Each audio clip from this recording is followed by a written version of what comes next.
Hello, hello. This is Christina Barn. You're watching Black Tea News.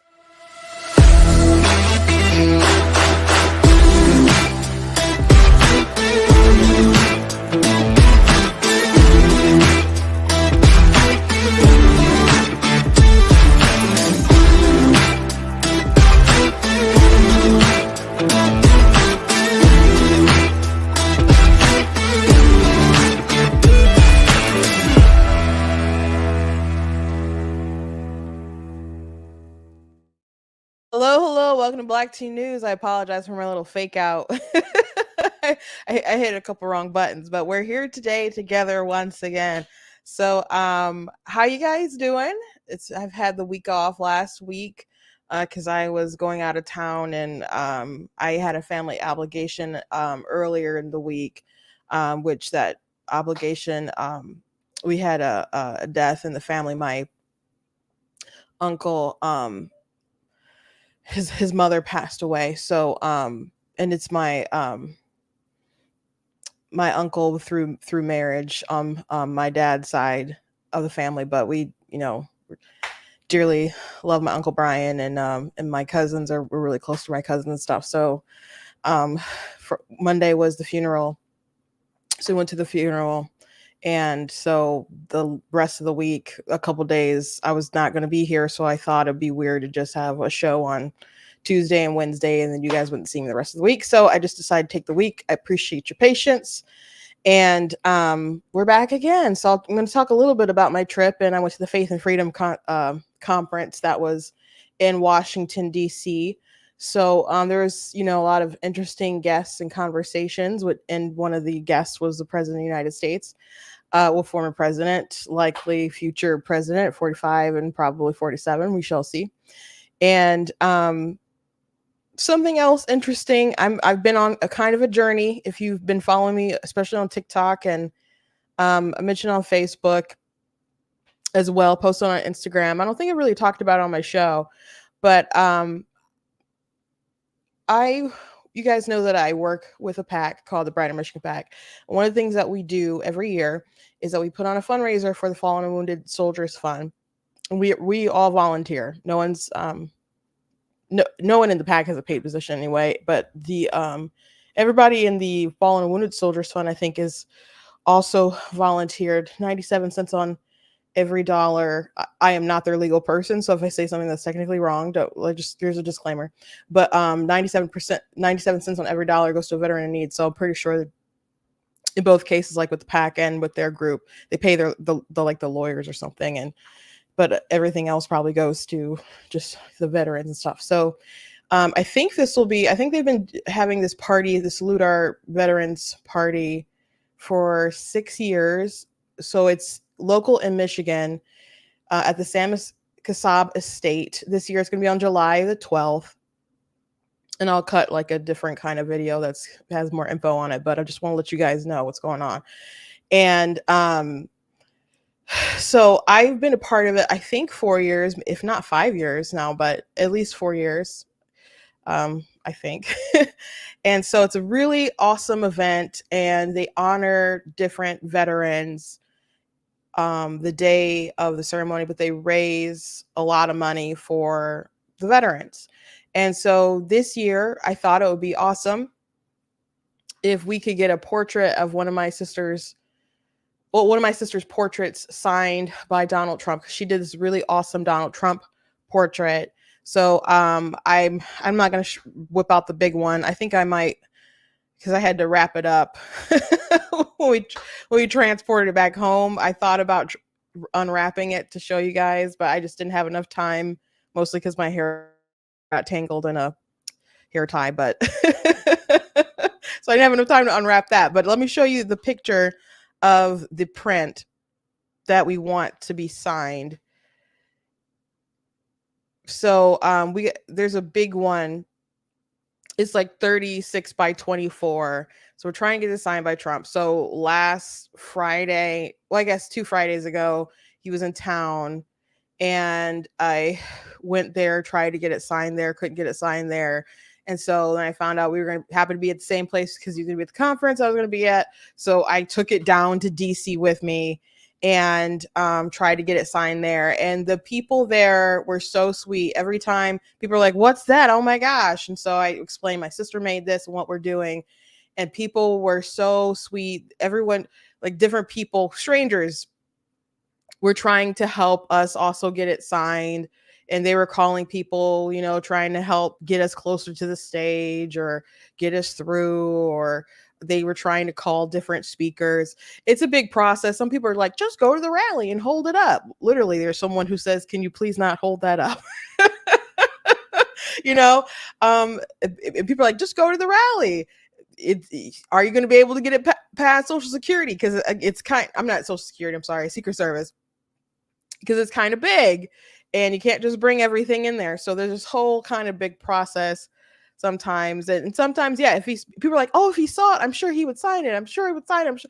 I'm sure if we were just walking by each other and he saw that, he'd be like, that's awesome. Oh my gosh. And you explain it really quickly. And yes, I'm sure he would probably sign that. But making that eye contact and that connection is not easy. It's not easy. So many of the attendees there were so kind. There was one woman, she saw it and she said that one time she was at a rally and Trump like took her hat off of her head and just signed it real quick. He's like, now that's going to be worth a lot of money. And so that's obviously a treasured gift that she has now. And she said, if I had my hat, I would give it to you. And she is willing to do that because I said we're raising money for the veterans. And so like I said, there's just so many kind people. And then people were interested in the picture itself. So I was telling people that my sister Tina, it's her birthday today, by the way. She's 29 years old. And that she does sell the prints of these on her website. So people, did decide to start going to her website. She got some orders. So I was like, that's a nice little thing, birthday thing for you. But we want to get the big one signed so we can have that at the auction at the event, because after the program they have an auction. I don't know if they would put in the silent auction or the live auction. I'm assuming it's signed, it might be in the live auction. That's not my call, but I'm assuming at that point, if it was signed, it would raise a lot of money. So people want some kind of update. The last video I did, I shot it on Saturday before Trump got there. And that got 80,000 views on TikTok, and people were adding Trump and his children and different influencers and sending it to different people who worked within the campaign or is in the circle. And I appreciate everyone who's trying to get the word out on this. I really do. So I do know that people within the circle do know. It's just a matter of like logistics and making it kind of happens. So I think there's still hope, and I'm still working on it, but I promise you your help with the tagging and all that stuff really, really, really, really, really, really did help and continues to help. So I will probably post another video on social media, maybe when I get done with this broadcast. So I want to thank you guys. So again, no, I did not get it signed Saturday. I did try my darndest, but I'm so grateful for strangers who also were really trying as well, and also to people who decided to go to my sister's website and get the print, because again, that really made her day. And and who doesn't like to have support, especially right on your birthday? So for those of you who are unaware of what's going on with this print, she did it entirely out. It's hand done. Like, I know some people have digital art and they make it on the computer. This is done by hand with pens and Sharpies. They take anywhere from like 8 to 40 hours, I think is the most time she spent on one. I think maybe the Ronald Reagan, I think her Daryl Dixon one took a lot of time too, because that one's really detailed. But the Ronald Reagan, I know, took like 40 hours. I don't know if anyone has surpassed that, but they take a lot of time depending on how much detail she puts in it. She also does custom work too. I mean, commission work, and how much it costs depends on how detailed you want it and how many words you want, etc. So that's something else you guys can look up and people have inquired about as well. But she did this by hand, and it says Trump, Donald Trump, over and over again. The only thing that doesn't say Donald Trump, obviously the prints that she gives to people or sells to people doesn't have her watermark on there. I know she hides her name somewhere in the piece so people know that it's hers, but I don't know where it is in this one. But yeah, so we have a big one. We would like it to be signed. We've been trying to get it signed, and I'm still working to make that happen before the 12th. And the 12th is our Salute Our Warriors event. If anyone is interested in going, you are more than welcome to come. If you can't come, you're more than welcome to buy a sponsorship to support the event, or you can just go to the Salute Our Warriors .us. I think that's the website. Let me just saluteourwarriors.us, and you'd find the event information, and you can buy a ticket. It's in Rochester Hills, Michigan on July 12th, which is a Friday from 6 to 10. We have, we're going to be honoring veterans. There's going to be celebrity guests. Ted Nugent is playing that night too. He's actually going to be doing the Star Spangled Banner on the program, which is funny because I was supposed to sing the national anthem, and that's it's fine that he's doing it, but it's just funny because that's the second time I got booted from doing the national anthem by Ted Nugent, and he has no idea who I am. But I'm like, I guess that's a cool thing to kind of tell people that he bumped me twice. I think I might sing something with the band later though, but it's cool. Obviously, people would come to see Ted, but there's a lot of cool stuff going on that day. So if you want to find out more, I encourage you guys go to the website and check it out. But you guys can support. I mean, there was one guy named Jack. He walked from California to DC, and he got a sponsor and raised a crap ton of money. And he's such a cool guy. And he walked last year too, but by the time he finished his walk was like the day of the ceremony, but he's been home for a little bit now. But he raised a lot of money. So I'll tell you guys, how much we are able to raise after it's all said and done. But if you want to find out more, you can go there. But anyway, that's what is going on with me. And if you see a portrait behind me tomorrow or next couple days or whatever, that's why it's there. I'll try not to talk too long about it, and I'll talk about the program a little bit more, but I want to jump to our main story. I'm sorry for taking too long with the intro, but it's important information. I just wanted to share. You guys know I like to share with you guys. I didn't even tell you guys to go to my website, check out my stuff and all that jazz, but you guys know how I usually intro the show. But let's jump into this interesting story with CNN. So Newsbusters, I'm sure you guys have probably seen their logo because I've certainly shared their stuff a lot, but they're reporting that CNN could be forced to pay upwards of $1 billion for a defamation suit from the Tapper Show, which is, hilarious, I guess. So potentially they could end up paying more than what Fox had to do for the Dominion software, but we'll see how that pans out. But this has not really been reported too much, but I assume since it's going forward that we will hear more about it. So I'm just going to read the article that they gave. But let me first show you this video that it is in question that has got them into a lot of hot water. So this was back with the Afghanistan exit, and so the claims was basically they smeared this company that was getting people out who had to pay to get sponsored Afghans out of the country, and they were calling it like a black market making it seem like this guy was engaged in like human trafficking, and it's really hindered his business since this segment. And there's internal text from CNN folks basically confirming that they want to go after this guy and nail him. So let's watch this video in case you didn't see it back in the day. In our Worldly today, the U.S. government, the Biden administration, says that as of last week, it had assisted in the departure of at least 377 U.S. citizens and 279 lawful permanent residents of the U.S. from Afghanistan since August 31st. Still, many Afghans who desperately want to flee Taliban rule, and Afghans who say their lives are at stake, they remain behind.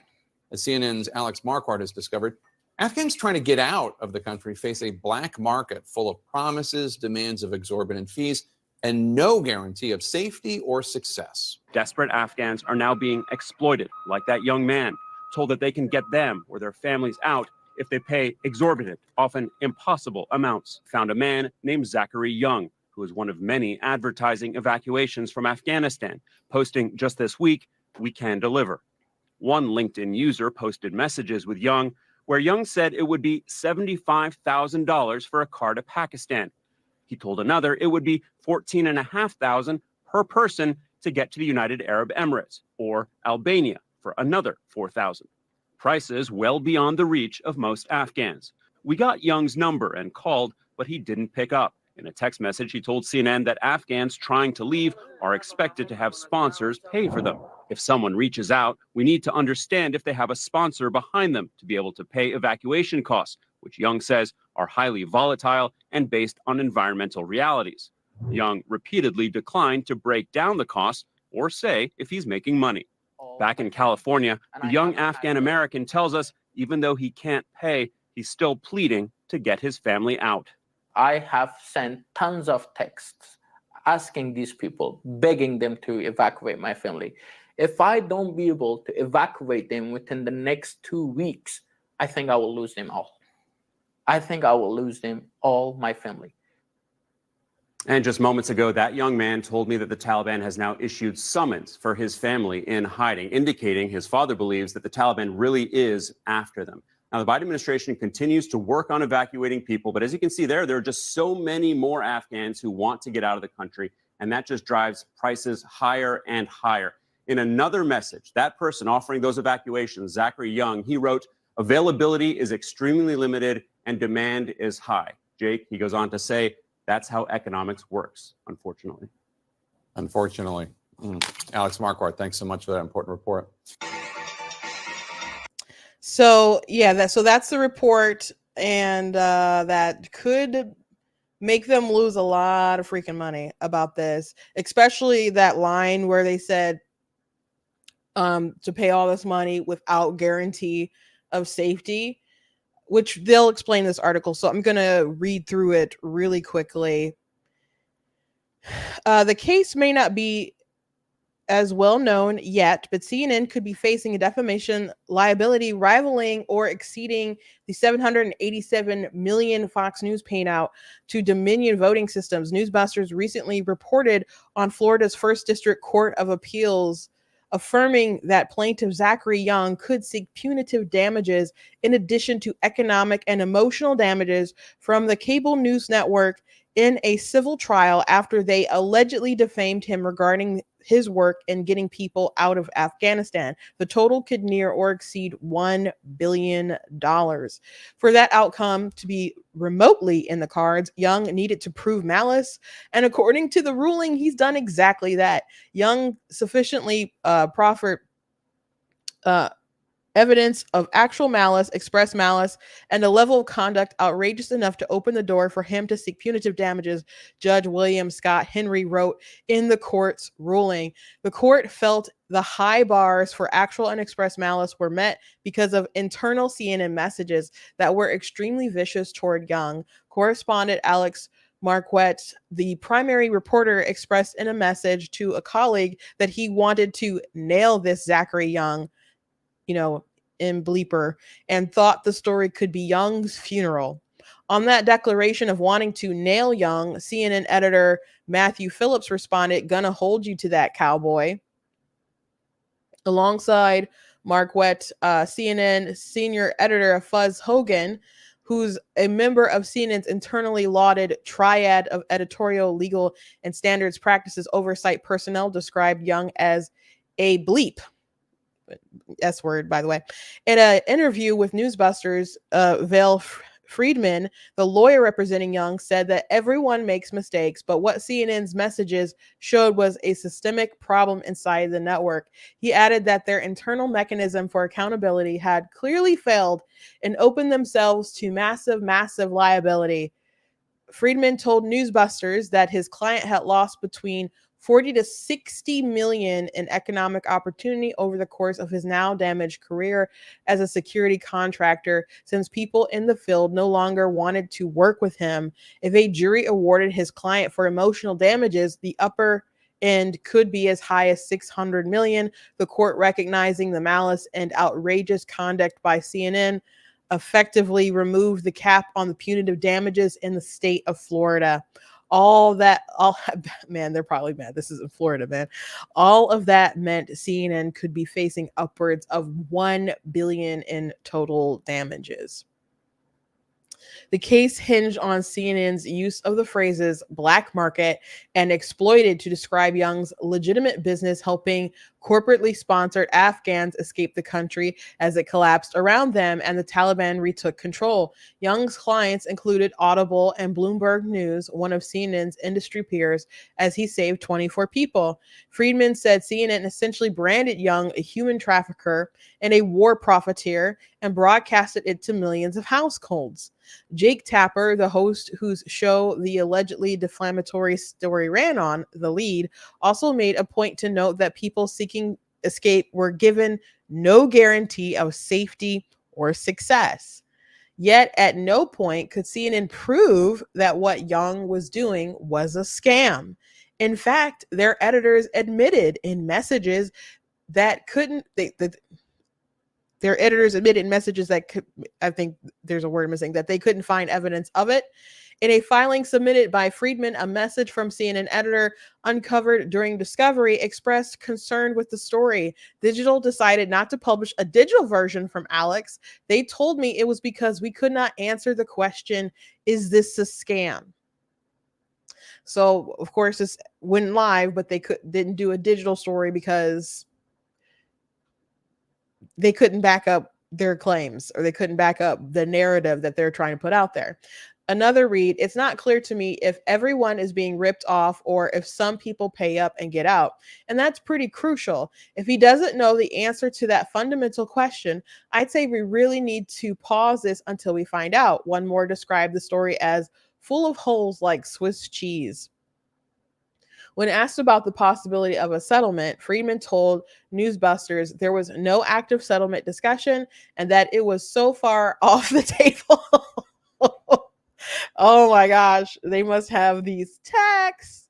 I mean, the stuff we're reading, it sounds pretty bad already, right? He also said there was zero chance this case gets stopped before trial, and that goal was to take CNN to task. In a statement to Newsbusters, Friedman added, CNN claims to be the most trusted name in news, but their internal documents show that the only thing you can trust CNN to do is ignore the facts, push an agenda, and hurt innocent people. We're looking forward to the trial. After more than 3 days, CNN did not respond to Newsbusters' multiple requests for comment. When Marquette notified Young that CNN would be publishing a story about him, Young was only given 2 hours to respond. And when Young did respond, Marquette messaged a colleague, bleeping Young just texted. So I've heard from many people about different reporters. They will just message you really fast and give you barely any time to respond. And then they'll run and say, oh, this person couldn't be reached for contact or whatever.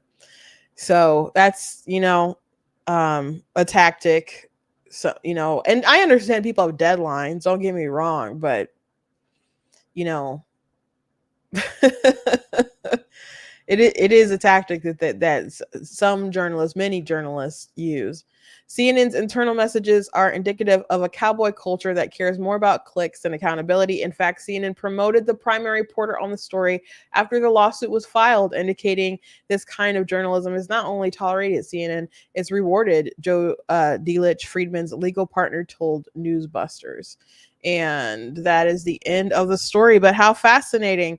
So, now they're saying that it's so far off the table with some kind of settlement, and it will really depend on what kind of internal documents they have, but it sounds like there's some really bad stuff that's not going to make CNN look good. I guess it would also depend on how much they can prove he's really been damaged by all this, but there appears to be malice, at least from this reporting that we're reading about. Now Fox News, with their Dominion case, they did like settle it at the last minute, and they settled for almost $800 million. It was crazy. Now Fox settled, from my understanding, because they did not want to be embarrassed at trial for all the like internal conversations that that are had within their organization with their different hosts and so on. It would just draw really, really a bad light and probably just demolish their business. And they got rid of Tucker after that, which I'm sure obviously was all kind of connected. But if CNN doesn't want to be embarrassed about their internal kind of communication and how they run stories and that are clearly not true and how they go after people, then they would want to, I guess, pony up the dough to, stop themselves from being embarrassed. But this doesn't sound like it's as drastic of an issue for CNN. Like if they actually went through the trial and everything, that assuming even if CNN can't win the case, will they reward like as much money as like the Dominion got for the Fox News stuff? I don't know. Maybe not. And I think Dominion got as much money because Fox wanted to settle and keep it out of court. It wouldn't. I'm going to assume this defamation lawsuit would not destroy CNN the way that the Dominion lawsuit perhaps could have destroyed Fox if they had gone to trial. And the Dominion story the election stuff, of course, affected so many different Fox News hosts and colleagues and other stuff like that. So that had a much larger reach. If this is, if a couple heads have to roll or a couple people get embarrassed, I don't think that's a big deal at CNN. I think we can watch. We have eyes and we can see that CNN kind of goes after people and doesn't always have the truth as the main, sort of loyalty in the world. So I don't think people, especially nowadays, maybe back in the day, and when I mean back in the day, I mean at least prior to the Trump era, okay?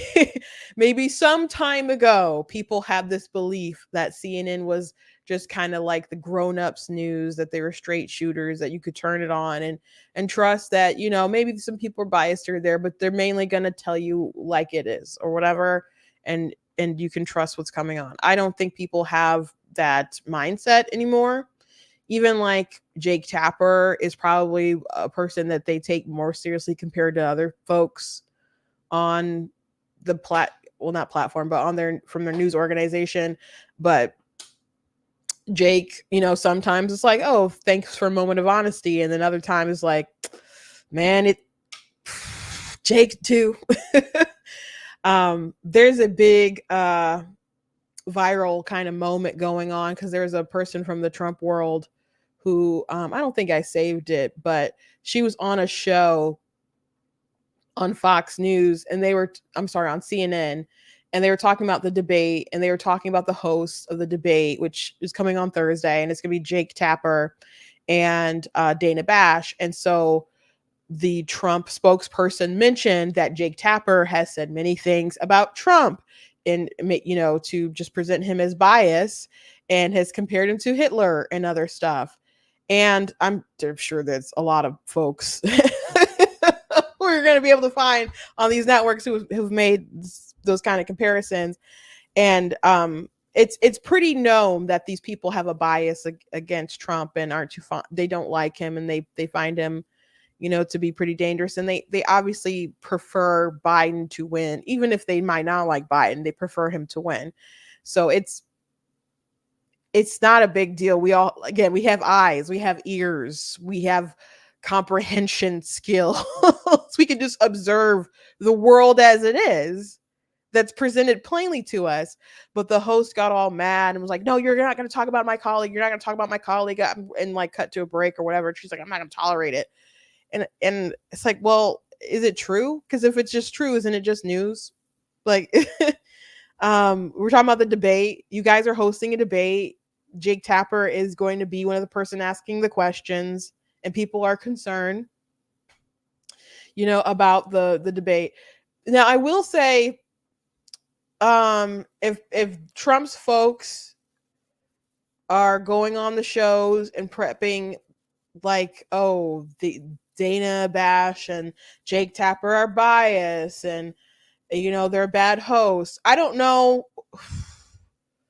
if anyone on CNN would be that much better than either two of those people, but he already agreed. Joe Biden, Trump said anytime, any place, anywhere. So Trump extended that invitation. If Joe Biden wanted to meet outside of, you know, a school parking lot in the dead of night, which Joe Biden wouldn't pick the dead of night or whatever, he'd probably be, you know, deep sleep after a tapioca pudding or something like that. But anytime, any place, anywhere, you present those standards, and Joe Biden gets to pick anytime, any place, anywhere. And he said, we will do CNN and ABC, maybe. I can't remember what the other network is. I think maybe it's ABC, but they're like, it's not going to be Fox News. We're not doing Fox News. We're doing 2 debates, and that's it. And they're going to be early, because Joe Biden has to do something to reshift the focus. And people's expectations for Joe are like floor level, which they were back in 2020, which was a mistake, because they're going to dope him. They're going to dope him very high, I'm sure. So he'll be ripping and ready to go. And I don't know if it's going to be 2 old men yelling or what, but he's going to show up and probably be more than a skeleton. And I just hope that Trump dials it back and has kind of more decorum compared to like their first go at it. But people have really low expectations of Joe, and as long as he goes out there and is literally able to make some coherent sentences, people will say that he won. People will say that he won. But the point is that they gave themselves the best setup for them to be successful with CNN. They don't have an audience, so Trump can't play the audience. Biden's not gonna be heckled or whatever, you know, how they do the mics, and, you know, there's just all these kind of controlled scenarios that to make it as comfortable for Joe as possible. They got rid of the debate commission. So, you know, if CNN wants to go a more kind of biased route, they can, I'm sure, without needing to have some kind of decorum with the debate commission or whatever. So Trump already agreed to it. So if people are going to go on shows and kind of try to claim foul, like, again, you and I have eyes and ears. We know that these people said bad things about Trump, don't like him, they prefer the other guy. I'm sure they donate one way. They're not vigorous with their fact checks with Joe like they are with Trump. And it's just complete bias. But, you know, Trump decided to play the game, and he's just got to know that he's walking in an unfair situation, but he agreed to it, and he's got to just knock it out of the park. He's got to knock it out of the park. It's on him. It's on him. It's his election to lose. It really is. I think. Because Biden has been tanking ever since the Afghanistan exit. His approval numbers started going down. The veil was kind of ripped off, and people saw that this guy is not competent enough to be the leader of the world. And the promise of Joe Biden bringing back some kind of stability and normalcy, that was the pitch. It never really happened. So you might as well say, well, we got to have this chaotic news or whatever, or the appearance of chaos like you had with Trump. You might as well get some low gas prices and lower taxes while you're at it,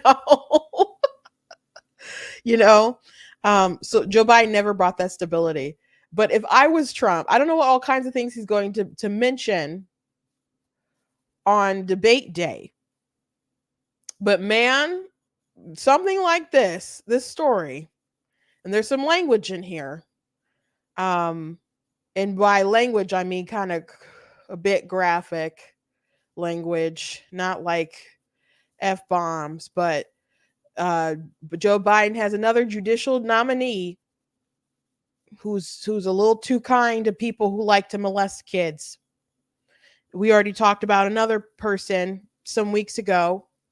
Can't remember the judge's name, but was grilled about putting this person in a woman's prison after they said that they were trans. And so I don't think serial child molesters should be able to say that they're women and go in women's prisons, and I don't think that you should cut the time in half of people who touch children either. So I'm going to play this clip. It's about almost 3 minutes long, this grilling. And again, just want to warn your heart about this kind of evil in the world. But the fact that this is a person who Joe Biden wants to elevate and promote to the Federal Court of Appeals is crazy. And a lot of people don't pay attention to stuff like this. They know the gas prices are high. They know that the war is still going on in Israel. They know the border's bad. They know those things.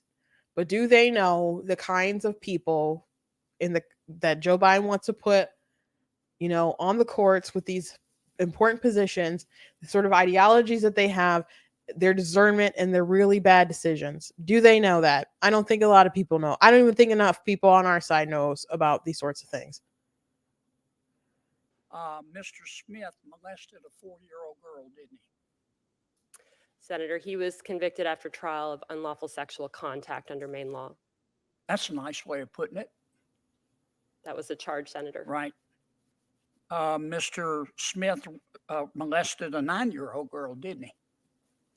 Senator, again, he was convicted of unlawful sexual contact against 2 children. In that case, they did impose the sentence the state requested. At oral argument,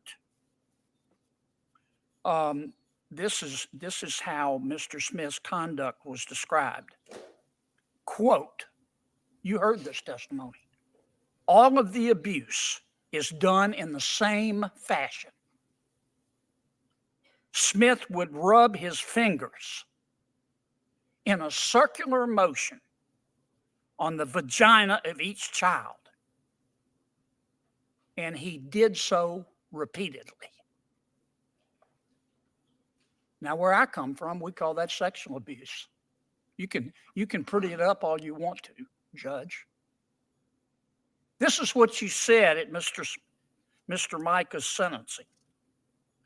These are your words, not mine. What I can say, you said, is that this is a very tragic situation of a person who has a lot of good in him. A lot of good in him. Having done a very reprehensible thing to 2 young children, causing extreme damage. Did I read that correctly? Senator, in that case, I imposed the sentence the state requested. Did I read that, your quotation, correctly? Senator, that I think is a portion of what I said at sentencing. My focus was on But the words I read, are they correct? that's what was reported in the paper, Senator. I have not seen a transcript of the sentencing. I bet the victims remember, Judge. And then you handed down a sentence. You gave Mr. Smith 12 years, but you suspended 6 of them, didn't you? Senator, that was at the recommendation of the state because but it was your ruling. Did you? Is that an accurate statement of your ruling? Senator, I accepted the state's recommendation that 6 years should be suspended so that Mr. Smith would be required to participate in sex offender treatment. I appreciate the lengthy explanation, but I think it's a pretty simple question. That was your sentence, right? Yes, I imposed the sentence the state requested in that case. When people say that folks are too old to be in Congress and stuff, we are not talking about Mr. Kennedy there. He is a treasure. And I'm grateful for the way that he's grilling some of these people. I'm also, amused by some of his like little country wisdom jokes and sayings and stuff. He often makes me laugh, but this is awful stuff, man. So that's another one. Biden nominee. So I tweeted this, retweeted it on X, and I said, this is what Trump needs to be talking about Thursday night. That kind of stuff. What is Biden going to say? What's Biden going to say? What's he going to do? I'm sure they'll have their topics and things that they want to talk about and things that they want to stick with. But if all eyes are going to be on that debate, and I'm sure it'll probably be well watched. I'm sure there's going to be a lot of eyeballs to see the rematch. Trump, who, has all this stuff hanging over him, these cases, the conviction, so much at stake for him, so much at stake for the country. The Democrats say this is, the threat to democracy, et cetera, blah, blah, blah. But many people want to know how Joe is going to cope. I think people were curious about that in 2020 for sure. But obviously he has declined a lot since then. And, the media is trying to say they're cheap fakes of how Biden is and his mumbling and his, wandering around. And, again, we have eyes. We have eyes. We can see it. We can see everything that's going on. Now, sometimes things can be presented to you and they're not what they seem. Maybe the angle is wrong or whatever, but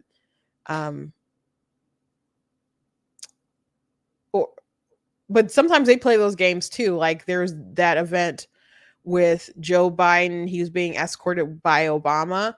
Now, I saw the version where I think it was kind of up close or whatever that was going around, and some people were like, oh, what about this one on the live stream? In the live stream one, they're cutting close and they're going far away, and they're cutting close and going far away because they're trying to the director was working for his money, but they didn't want to show, I'm assuming, moments where it was a little awkward when Biden was leading when Obama was helping Biden off stage and stuff. Now, first time I watched it, it looked really bad. And then I've watched so many times, I'm like, well, maybe it's not actually that bad. But the point is, man, the Democrats are worried about this appearance of Joe Biden being so frail. And it is not good. It's not good for our nation, to be frank. And I don't say that as like an ageist or meaning to be ageist, but you have to be able to do the job. We are ageist with the job because we have a minimum requirement for the age you have to be. You have to at least be 35. So we are ageist when it comes to being able to be the president of the United States. We put a time limit on how long you can do the job and what age you have to be. So it's not so crazy if people want to have some kind of cap. I don't think we've had to really contemplate much of a cap like this, you know? But here we are. Here we are. And there are people who are older than Joe who are more together and energetic and all that stuff. And there are people who are his age who are, have much further of a decline. But it's a hard job. And there's a lot to rely on. We there's so much this we rely so many ways we rely on the person in charge, of course, with things foreign and domestic. And he has to call so many lids. He goes on so many vacays and is just out of it. And you ask him questions, he snaps. He's not there for the press. He's had very little interviews and press conferences, and he's an ornery old man. Press him too hard, he gets angry. So many things people complain about Trump. Biden is the same or worse. And you could, and I think both parties are like, you could, it'd be nice if there was someone younger, but these are the options. And again, Biden is not fulfilling that promise of bringing back some kind of stability. He can't handle it. And he never could. Even if he was 30 years younger, he still wouldn't be a good president because he's still Biden. And he's always been Biden. He just ain't got it. He's never had it. He's tried. And I think a lot of people have known that he's just never kind of had it. And the only reason why he has that position is because every freaking day, people, especially the media, made it seem like the world was on fire under Donald Trump.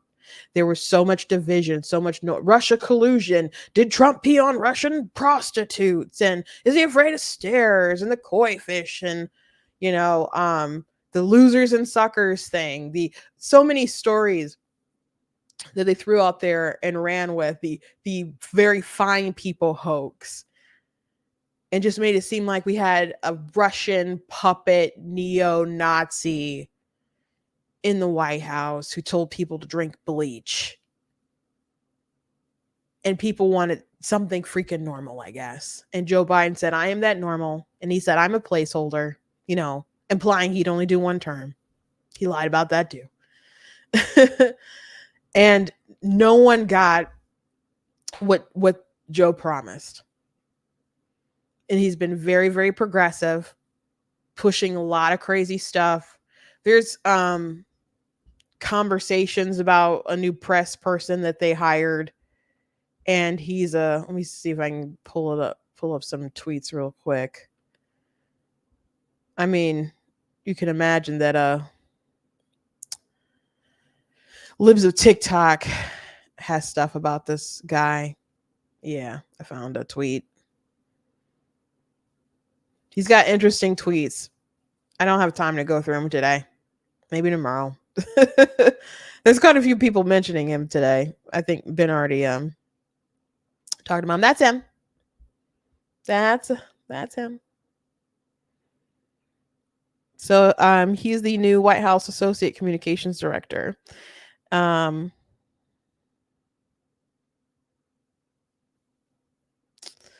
And he deleted a bunch of his tweets. Past social media posts from when I was younger do not reflect my current views, period. I support this administration agenda and will continue my communications work focused on our climate and environmental policies. That's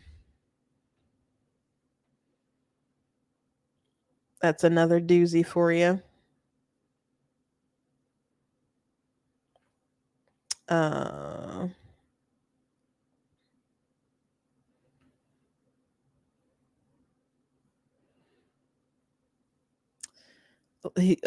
Supportive Linda Sarsour. Strongly against weapons to Israel. Pre-Palestine.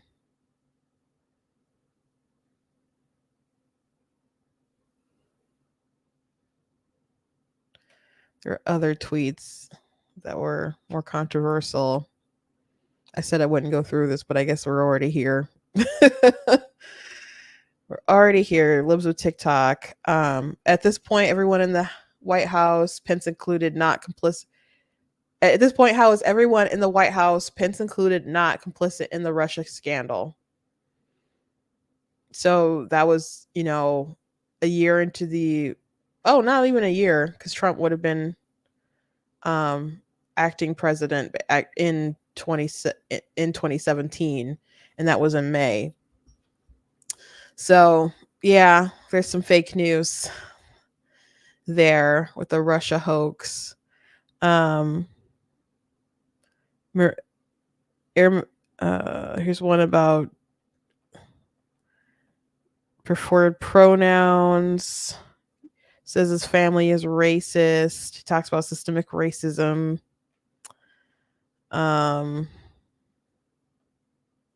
Thinks that Trump won the election because of racism.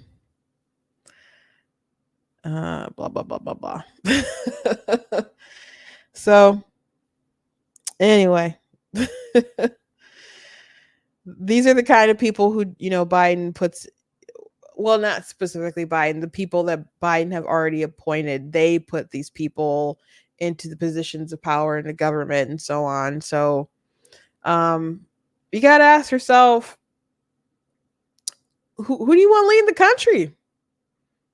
Who do you want leading the country? This is not the normal that folks are promised. There's folks assaulting and Jewish people as they leave synagogues. There's all kind of videos from stuff that happened over the weekend. This isn't the normal that people were promised. Not in the least, but so Joe Biden, his appeal, the main reason that folks went for him never came to pass. So again, you got to do a do-over, and you can go back to the low gas prices and tax breaks and all that kind of stuff, the economic stuff. And people, maybe they didn't know what Trump was going to do around the world, but they knew that he was going to do something. Joe Biden is just, oh, look, people, there's war, there's chaos, outbreak. Oh my gosh. I don't know how we're going to get our hostages home. That inspires fear from no one. It doesn't inspire confidence. So Trump can absolutely demolish this guy if he can nail debates, if he can run a disciplined campaign. I think it's his election to lose, because Joe Biden has already been so bad. He can't. I know that they want the debate to shift momentum. Trump would really have to blow it for Joe Biden to be able to salvage anything, because at the end of the day, he's the president and he's doing a crap job. And I think it's going to be referendum on him. Side note, I saw some people last week, some really high profile people with lots of followers, and mentioned that they were like learning for the first time about the Very Fine People hoax. I think it's Bill Ackman and some other folks were like, oh my gosh, I'm just now learning that Trump never called neo-Nazis very fine people. Mind you, this is the reason why Joe Biden claimed that he ran for president, because Trump's, very fine people stuff in Charlottesville and the tiki torches and all that stuff. And so he said, we have to save the soul of the nation. So he launched his campaign on this lie, because Donald Trump actually didn't call neo-Nazis very fine people. He said, like, immediately, you can go watch the video or you can go read the transcript. He said, and I'm not talking about the neo-Nazis, I condemn them totally. He said that. That wasn't like he went to bed that night and thought about it really hard, like, oh my gosh, I never condemn those neo-Nazis. Let me get the press back in here and make an amendment to my statement. That's not even what happened. Like, he immediately said that. And so kudos to Scott Adams, because he really, really made it his business to really debunk the Fine People hoax and put up the transcript and stuff. It seemed like at the time, if you tried to explain Trump's words when this was like fresh and happening, people, even on our own side, were so emotionally charged by what happened, that people would even lash out at you. Like it was very hard to have a rational conversation about some of the things that Trump was saying. Because I think that was also when Trump talked about like people possibly tearing down statues of other figures if this kind of stuff keeps progressing. And people are like, oh, that's crazy, tearing down different statues of like Washington or what. And not too long after that, we had our summer of love with BLM and stuff, and them tearing down statues or wanting statues to be gone and stuff. So some of the stuff that he said, it was so common sense, it was almost prophetic. But and I say almost, but obviously he's not prophetic. But I don't want people to think like, oh my gosh, he's just sent from God and he's prophesying. That's not what I mean. Don't clip that. But you can read the tea leaves, because it was just so obvious what would happen. Okay. But anyway, Snopes decided to, I guess, come out and clarify that as well. So some folks are mad and trying to push back at Snopes. But even Snopes was like, nope, Trump did not call neo-Nazis and white supremacists very fine people. On August 15th, 2017, then President Donald Trump, this is the claim. On August 15th, 2017, then President Donald Trump called neo-Nazis and white supremacists who attended the Unite the Right rally in Charlottesville, Virginia, very fine people. False. Context: in a news conference after the rally, protesting the planned removal of the Confederate statue, Trump did say there were very fine people on both sides, referring to the protesters and the counter-protesters. He said in the same statement he wasn't talking about the neo-Nazis and white nationalists, who he said should be condemned totally. So even they finally admitted the truth. So a little late though. But it kind of blew my mind as I was noticing last week, or it might have even been the week before, but that so many people still don't know the truth about this. Like, I know people are still lying about it. You still see people in the media lying about it, and Joe Biden's still lying about it, still using it for campaign stuff. But how do people by now not know the truth about this? And high profile people who are chronically online, how do they not even know about this? Are our algorithms just so different that you would never stumble upon the truth of this? So I saw that the very fine people was trending. I'm assuming it's probably because of the Snopes thing. But a couple weeks ago, when I saw people saying oh my gosh, I'm just learning that this is the Trump never said that stuff, someone posted a clip of it, and someone said, I remember watching this live and I don't remember this part. Did someone go in and added this stuff? Because I'm like, no, you just couldn't hear because your feelings were too loud. Turn them down and listen. You're misremembering things. Guess what? It happens. But you missed it. And now there's evidence. Granted, this is the age of deep fakes or whatever. But everyone is telling you. And there's video evidence from that day. There's transcripts from the day. You can go watch the broadcast from that day. And you're saying, well, I watched it live and I don't remember him saying that. What? You could have watched a broadcast where they immediately cut it off. Sure. But yes, he did condemn the neo-Nazis totally. The white nationalists totally. Immediately.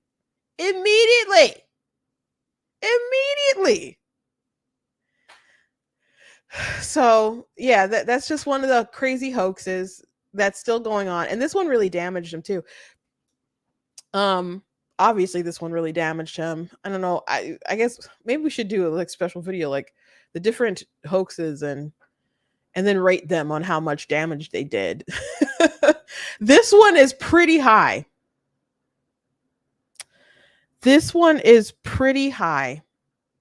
I don't know.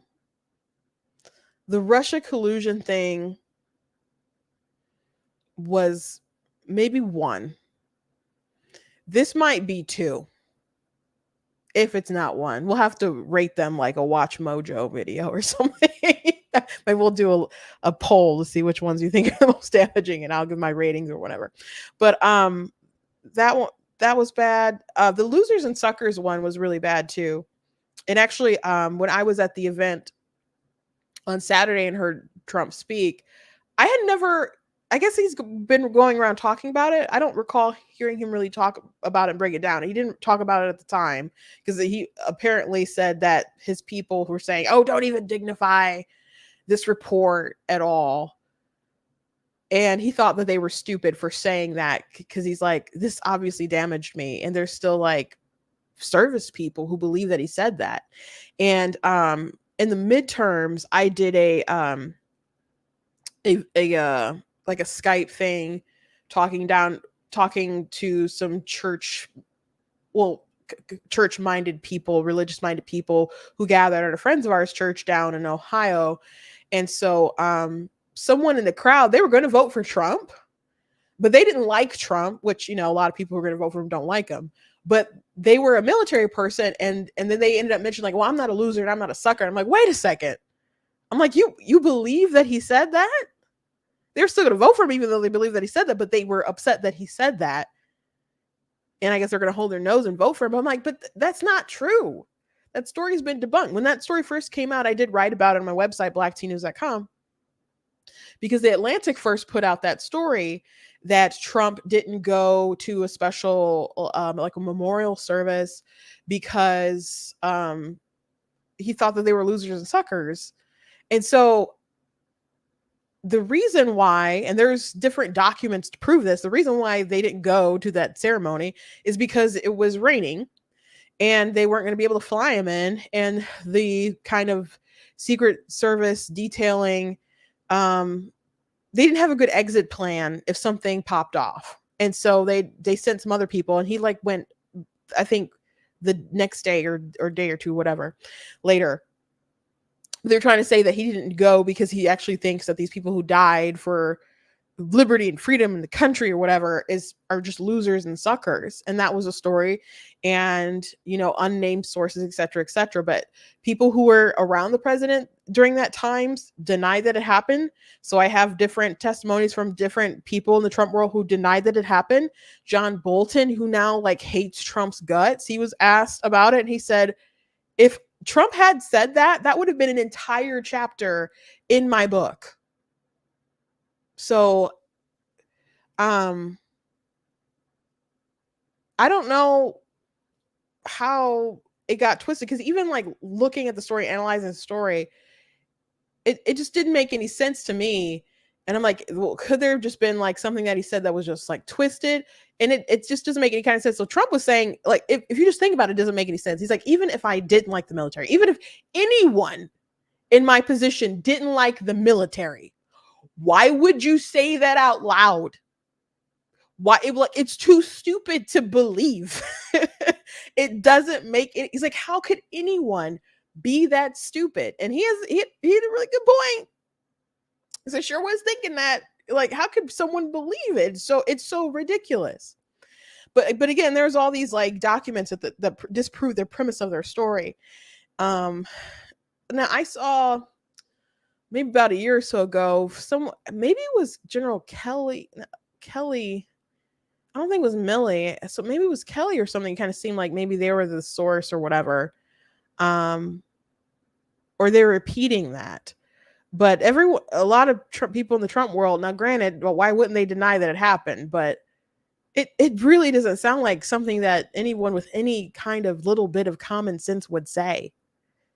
But it was a good attack from Biden and them, because, you know, it takes some guts to go after someone for their like one of their biggest strengths, which is how much he seems to love our troops and our military.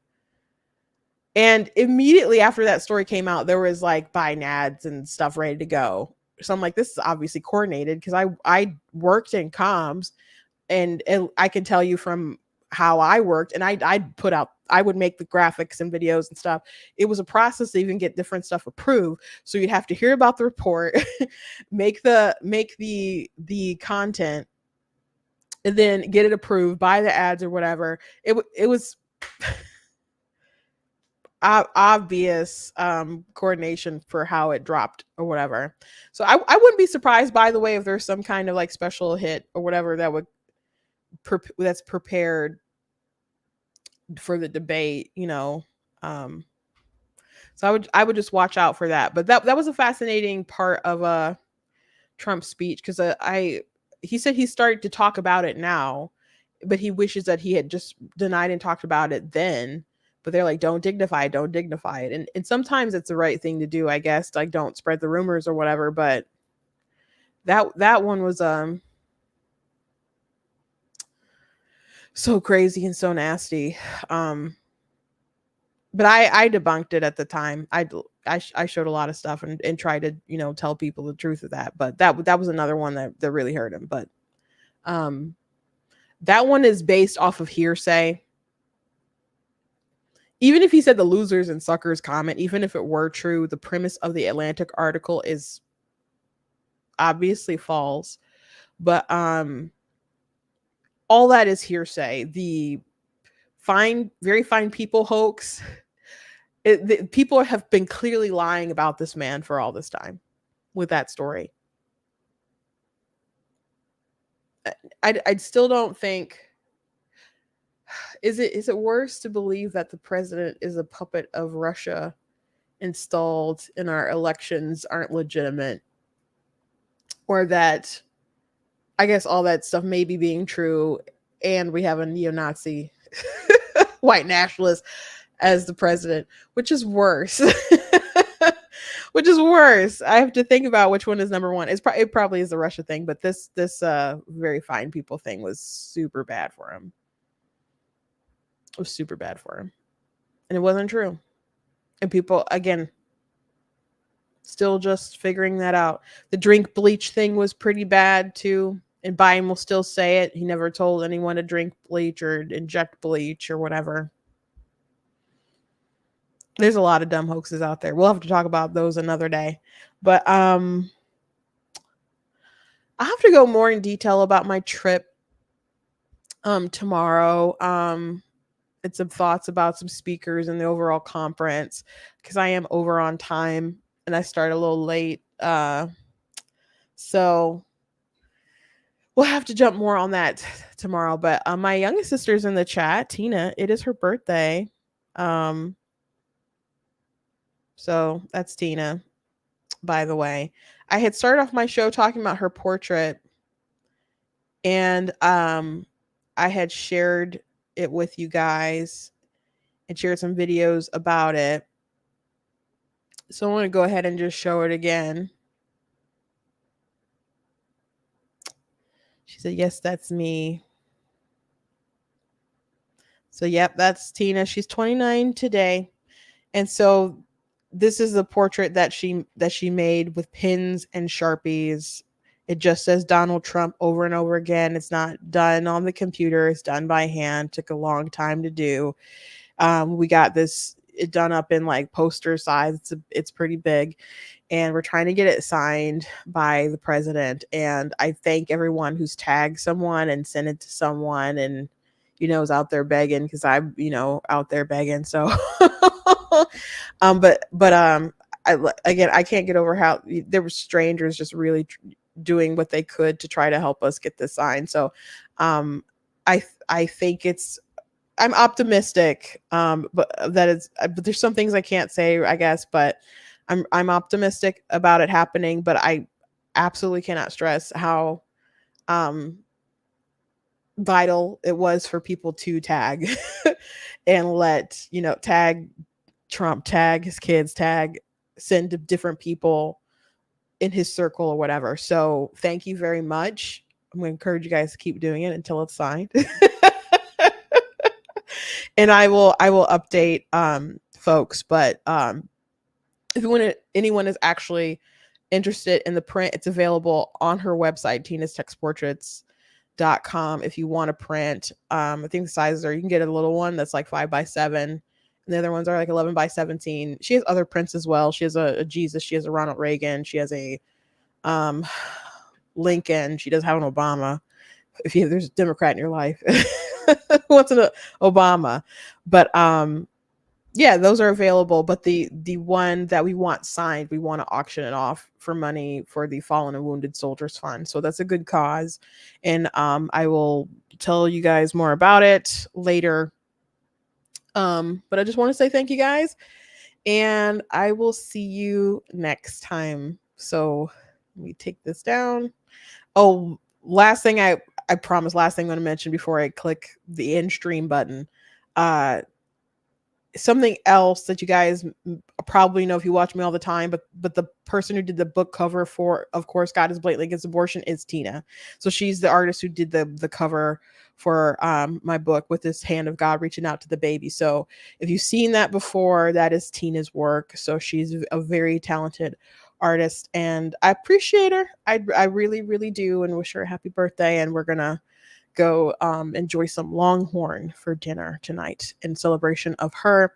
It's also the overturning of Roe v. Wade, and you know, I've seen some abolitionists talk about how people really shouldn't have been as happy as we were about the Dobbs decision, because really we should have got some kind of call about personhood, and that's something that I think the courts or I guess we as just a civilization just need to come together and settle, not just debate, but actually settle the matter. But I am glad that Roe v. Wade itself was overturned, obviously, and I don't see it as a state's issue. That's something that Trump did say at the conference. And there were some hecklers, by the way, that were sitting behind me that didn't like some of his comments about life and his position, which I don't agree with his position. But I know a lot of people say, well, it's states' rights matter. You know, when I hear that, my mind immediately goes to, well, slavery was a states' rights matter. And I don't think that our human rights should vary state to state like that. Our inalienable rights shouldn't vary state to state, and we should all have equal protection. So I think we do need to settle the matter of personhood, and I will fight to make that happen. So I don't agree with them on everything, obviously, and it's a conversation I love to have with him and many of our Congress people, because I don't want to see the Republican Party really weaken their position on life, especially not just to win elections, because people can once smell that insincerity from a mile away. But I don't want to. I'm afraid that there'll be a change in our platform or something that really, really doesn't affirm life, and I don't want to head in down that direction. So anyway, we'll talk about that more later. God bless you guys. I'm not going to do another closing. I'll see you tomorrow. I'll see you tomorrow.